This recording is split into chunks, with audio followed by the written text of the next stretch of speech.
नमस्कार, स्वागत है आप सभी का सुजय सारांश की इस क्लास में। मैं हूं आपके साथ विपिन कुमार शर्मा और इस क्लास में हम पढ़ते हैं राजस्थान का करंट अफेयर्स, जिसका आधार होता है राजस्थान सरकार की सुजस पत्रिका। शुरुआत करते हैं हेडलाइंस के साथ।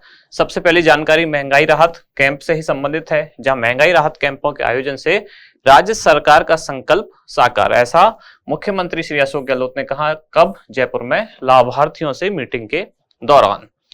अगली जानकारी है, ये कार्यक्रम है जिसका नाम है यंग इंटर्न प्रोग्राम। तो यंग इंटर्न कार्यक्रम क्या है, जिसमें राजस्थान में 300 युवाओं को इंटर्नशिप का मौका मिलेगा।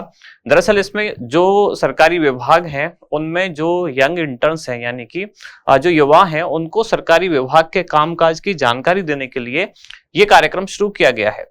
पहले इसमें 50 इंटर्न्स यानी कि 50 व्यक्तियों को या युवाओं को प्रशिक्षण दिया जाता था। अब इनकी संख्या बढ़ाकर कर दी गई है कितनी?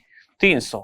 इनको प्रशिक्षण 1 वर्ष के लिए दिया जाता है। शुरुआत में 1 वर्ष के लिए, और फिर हो सकता है उसको 1 वर्ष और बढ़ा दिया जाए।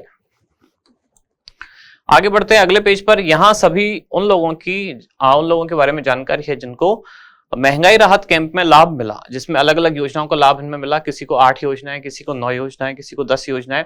तो इस तरह से इन सभी को ये मुख्यमंत्री गारंटी कार्ड भी हाथों हाथ वितरित किया जा रहा है, जो उसके लाभार्थी है। अगले पेज पर महंगाई राहत कैंप से संबंधित जानकारी, जहां अलग अलग फोटोग्राफ्स हैं। यहाँ वो 10 योजना है जो हम हर दिन देख ही रहे हैं कौन कौन सी योजना है। तो अलग अलग जिलों से जो लाभार्थी हैं योजनाओं में जिनका पंजीकरण किया गया, उनके आप फोटोग्राफ्स देख पा रहे हैं। इसके बाद आगे बढ़ते हैं। मुख्यमंत्री दिव्यांग स्कूटी योजना, जिसमें 25 मई तक आवेदन अब हो सकेगा। इसके बाद 5656 मदरसा शिक्षा अनुदेशकों को नियुक्ति दी गई है। फिर यहाँ है इंदिरा रसोई योजना, जिसमें कोटा क्षेत्र में अब ग्रामीण क्षेत्रों में भी इंदिरा रसोई खोलने की कवायद शुरू होगी। तो इस बार जो बजट आया था 2023-24 वाला, उसमें घोषणा की गई थी कि इंदिरा रसोई अब ग्रामीण क्षेत्रों में भी खोली जाएंगी। 1000 इनकी संख्या और बढ़ा दी जाएगी, यानी इस तरह से कुल इनकी संख्या अब कितनी होने वाली है? 2000। यहाँ है इन्वेस्ट राजस्थान समिट, जो 7 और 8 अक्टूबर को हुई, जयपुर में आयोजित हुआ था। अब इसमें जो घोषणाएं हुई थी उनमें से 50% से अधिक परियोजनाएं अब क्रियान्वित हो चुकी हैं। इसके बारे में जानकारी दी गई है और यहाँ कहा गया है कि योजना के लाभ की जानकारी भी दें। मुख्य सचिव ने महंगाई राहत शिविर में ऐसे निर्देश दिए। अगले पेज पर जानकारी कि जल्द ही 102 मोबाइल वेटरनरी सेवा शुरू हो जाएगी, जिसमें एक तरह से पशुओं के इलाज के लिए एम्बुलेंस घर पर आएगी। जैसे 108 जो सेवा है वो इंसानों की एम्बुलेंस है, और जो पशुओं के लिए शुरू होने वाली है वो है 102। और यहाँ है बाल गोपाल योजना, जिसमें अब प्रदेश के जो राजकीय विद्यालय हैं उनमें कक्षा 1 से 8 तक के विद्यार्थियों को अब रोजाना दूध मिलेगा। अब देखते हैं हमारा इंडेक्स, यानी कौन कौन सी जानकारी हम डिटेल में पढ़ेंगे।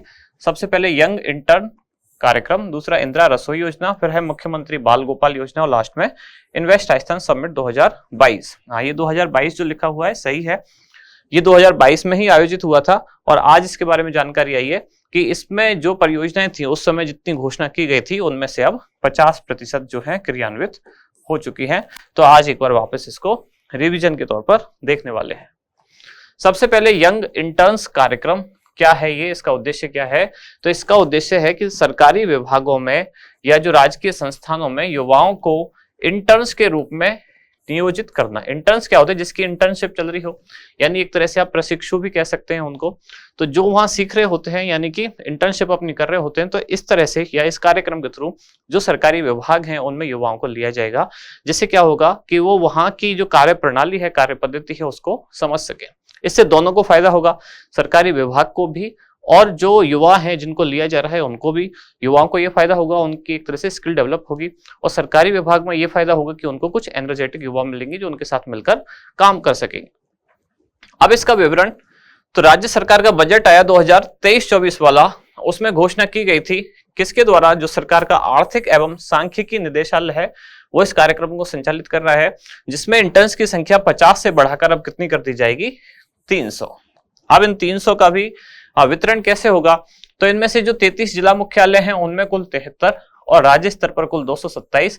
इस तरह से 73 और 227 कुल 300 इंटर्न्स के लिए आवेदन प्रक्रिया अब शुरू होने वाली है। इस कार्यक्रम के तहत क्या होगा? युवाओं को सरकारी कामकाज में दक्षता हासिल हो सकेगी। पहले ये कार्यक्रम केवल कुछ विशेष विभागों के लिए ही था, अब इस कार्यक्रम को राज्य के सभी जिलों तक बढ़ा दिया गया है। ये घोषणा की गई थी बजट 2023-24 में। अब इसमें इनका वितरण कैसे कैसे होगा, तो जितने भी जिला कलेक्टर कार्यालय हैं जिलों के, वहां 2-2 यंग इंटर्न्स की नियुक्ति की जाएगी। और ऐसे जिले जहां संभागीय मुख्यालय भी है, यानी कि आप एक तरह से कह सकते हैं संभाग, वहां ऐसे 3-3 यंग इंटर्न्स की नियुक्ति की जाएगी। तो जैसा कि पिछले पेज पर हमने देखा था कि यहाँ लिखा हुआ है जिले में कुल 73, तो ये 73, इसका गणित क्या है 73 का, ये यहाँ लिखा हुआ है कि सभी जिलों में 2-2 और संभाग मुख्यालय वाले जिलों में 3-3। तो संभाग मुख्यालय वाले जिले कितने हैं, 7, तो 7 को 3 से गुणा करेंगे तो कितना आएगा 21, और बाकी फिर कितने जिले बचे 26, तो 26 में 2-2, तो कितने होंगे कुल 52, और इस तरह से ये कितने हो जाएंगे टोटल 73। तो यही वहां था लिखा हुआ कि जिलों में कुल 73 इंटर्न्स, और इसके साथ राज्य स्तर के अलग अलग जो कार्यक्रम है उनमें 227 इंटर्न्स के लिए आवेदन प्रक्रिया शुरू की जा चुकी है। इसमें किन युवाओं को लिया जाएगा, स्नातकोत्तर यानी कि पोस्ट ग्रेजुएट, और उसके साथ साथ अगर तकनीकी विषय में स्नातक है तो ऐसे युवा इसके लिए आवेदन कर सकते हैं। इनका चयन 1 वर्ष के लिए होगा, लेकिन अगर उनका कार्य अच्छा रहता है तो बाद में उनको 1 वर्ष और भी बढ़ाया जा सकता है। अगली जानकारी है इंदिरा रसोई योजना। इस योजना में नए वाले बजट में यानी कि 2023-24 वाले बजट में, कब आया 2023-24 का बजट, तो ये आया 10 फरवरी 2023। इस बजट में घोषणा की गई कि जो इंदिरा रसोई योजना है अब इसका विस्तार ग्रामीण कस्बों में भी किया जाएगा, और इस तरह से अब इनकी संख्या बढ़ाकर कितनी हो जाएगी 2000।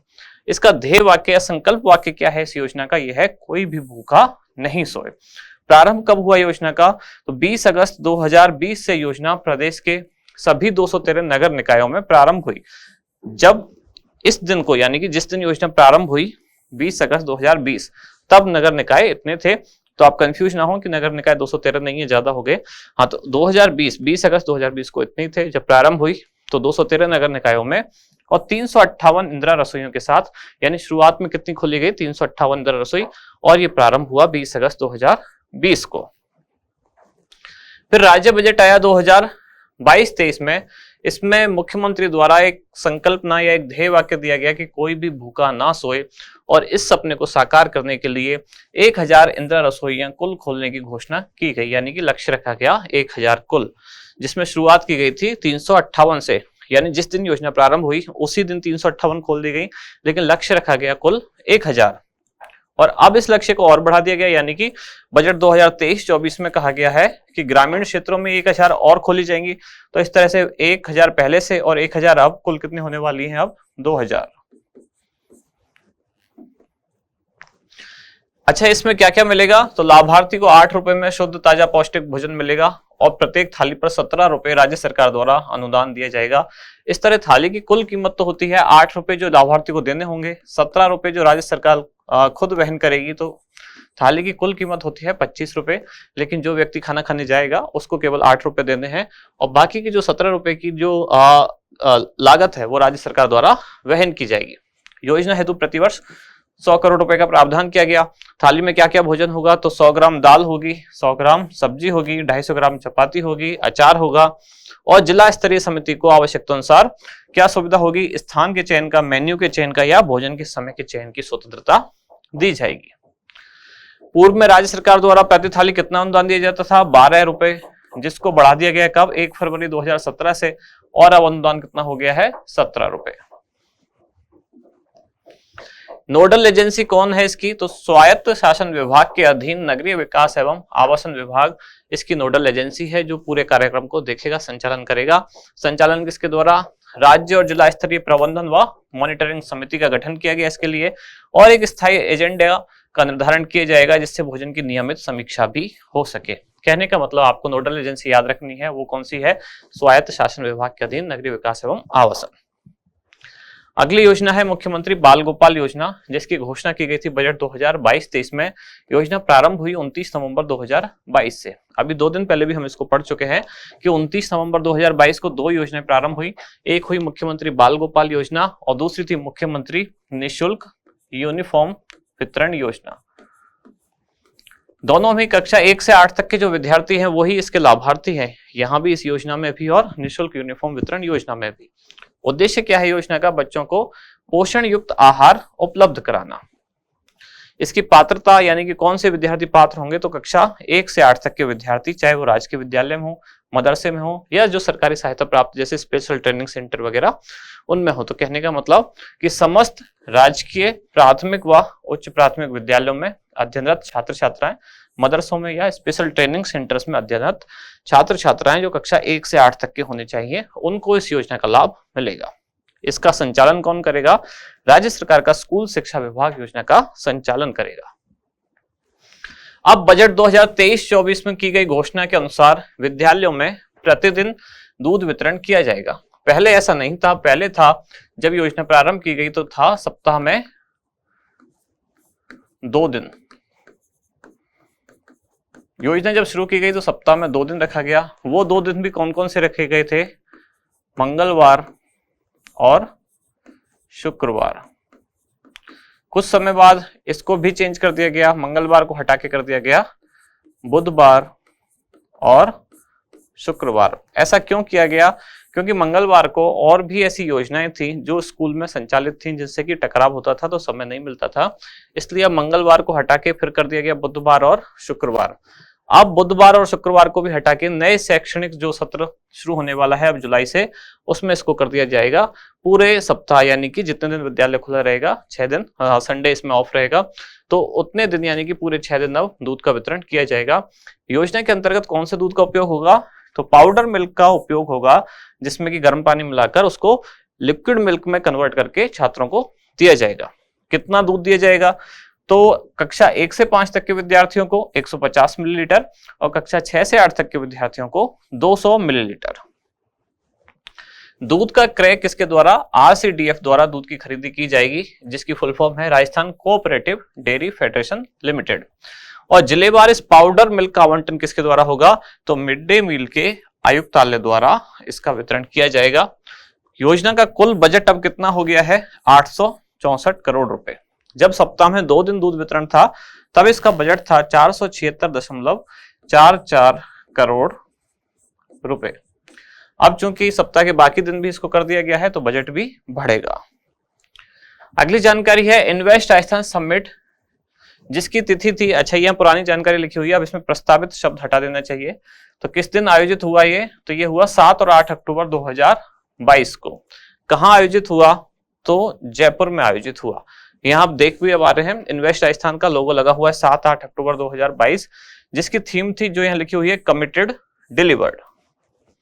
आज हम इसको क्यों पढ़ रहे हैं? क्योंकि आज इसके बारे में आया है कि इसमें जो घोषणाएं हुई या समझौते हुए उसमें से 50% जो परियोजना है वो क्रियान्वित हो चुकी है।